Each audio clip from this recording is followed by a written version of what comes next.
Hello అండి. అందరూ ఎలా ఉన్నారు? బాగున్నారా? ఈరోజు మీకోసం మా నానమ్మ ఉలవల చారు అయితే చేసింది. ఆ ఉలవల చారు రెసిపీ నేను మీతో షేర్ చేసుకుంటున్నాను. ఎలా ఉందో ట్రై చేయండి. దానికోసం దీన్ని అంటారు ఉలువలు, దీన్ని హిందీలో అంటారు కుల్ది, ఇంగ్లీష్లో అంటారు హార్స్ గ్రామ్. దీన్ని క్లీన్ చేసి బాగా పెట్టుకోవాలి. దీన్ని కుక్కర్లో యాడ్ చేసుకొని దీనికి 3 అంతుల నీళ్ళైతే యాడ్ చేయాలి. ఎందుకంటే ఆ నీళ్ళే మనం రసంగా యూజ్ చేస్తాం. ఇట్లా ఆనియన్ని ఫ్రై చేసుకోవాలి. మనం మసాలా కోసం ఆ ఫ్రై చేసుకున్న ఆనియన్, కొబ్బెర మరియు మిరియాలు, జీలకర్ర, చెక్క,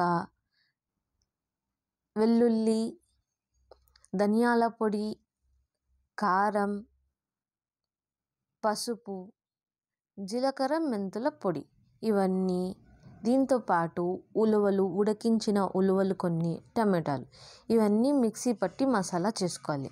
ఇదైతే ఫస్ట్ టైం ఉడికించిన ఉలవలండి. ఈ ఉలవల్ని ఇట్లా వడబట్టబట్టి దాని నీళ్ళైతే తీసుకునేయాలి. మళ్ళీ ఆ ఉలవల్ని ఇంకోసారి నీళ్లు పోసి స్టవ్ మీద 4-5 విజిల్స్కి అయితే పెట్టేయాలి. ఇది చూసారా, ఇది ఉలవల్లో వచ్చిన నీళ్ళండి. ఈ నీళ్ళతోనే మనం చారు చేసుకుంటామండి. ఇది అప్పుడే గ్రైండ్ చేసి పెట్టుకున్న మసాలా అండి. ఇప్పుడు మీ దగ్గర కట్ల పొయ్యి ఉంటే దాని మీద చేయండి. టేస్ట్ అనేది సూపర్గా వస్తుంది. ఒకసారి ట్రై చేయండి. కట్ల పొయ్యి అవైలబుల్గా ఉంటే కట్ల పొయ్యి పెట్టి అందులో టమోటాలు, ఉల్లిపాయలు వేసేసి ముందుగా గ్రైండ్ చేసి పెట్టుకున్న మసాలా ఉంది కదా, ఆ మసాలాని అయితే యాడ్ చేసేయాలి. చింతపండు మరియు ఉప్పు మీకు తగినంత యాడ్ చేసుకోండి. మీరు ఉడకబెట్టి తొక్క తీసుకున్న కోడిగుడ్లు, నూనె, కరివేపాకు, అంతేనండి. ఇవన్నీ ఎత్తి ఒక పెనం పైన పెట్టేసి ఆ పెనంని పొయ్యి మీద పెట్టేసి లో ఫ్లేమ్లో 30 మినిట్స్ అయితే బాయిల్ చేసుకోవాలి. 30 మినిట్స్ తర్వాత ఉడికాక ఆ వాసన, ఆ రుచి, ఆహా, ఒకసారి మీరు ట్రై చేస్తేనే తెలిసేది.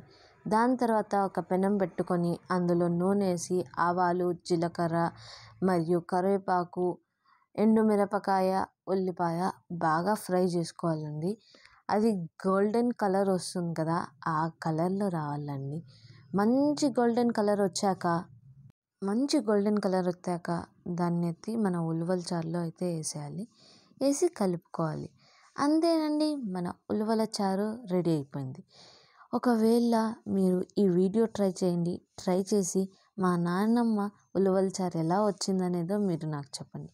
మీకు నా వీడియో నచ్చినట్లయితే లైక్ చేయండి, షేర్ చేయండి, సబ్స్క్రైబ్ చేసుకోవడం మాత్రం మర్చిపోవద్దండి.